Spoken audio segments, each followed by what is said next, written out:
Another beautiful day here in South Louisiana. Today, if you're interested, I'm going to show you how to change the air filter in a 2016 Ford Explorer. So if you're interested, stick around. Thank you.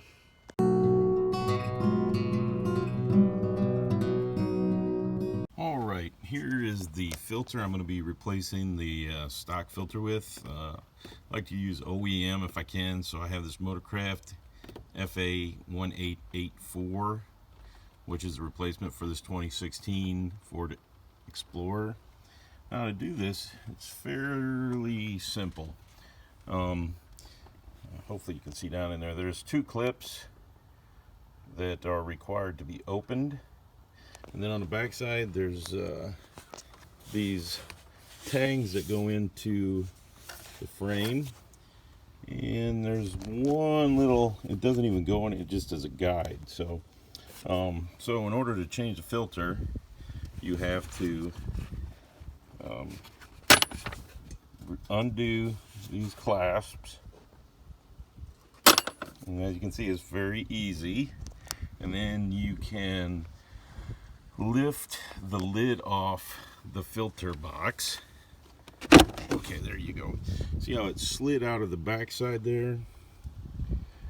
There's those tangs I was talking about. There's three of them. And then the filter box, you can just pull it up. You can see, I don't want to, there you go. See, it just comes right up. Set it down. And then you can pull the old filter out of the box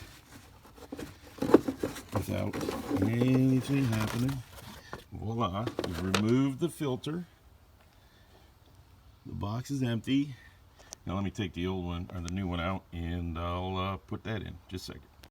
All right, there's the new one. I just put it on the old one just to make sure it was the right size, as it is.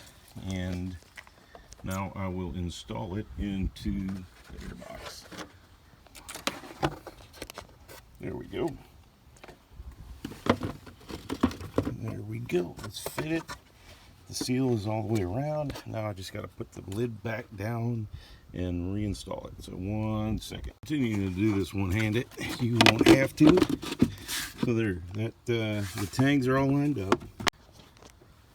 All right, so I got the tangs in. I got this one lined up.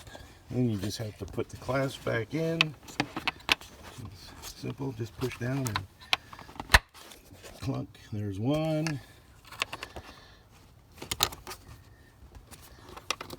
There's two. Anyways, there you go. That's how you change out the filter, the air filter for 2016 Ford Explorer.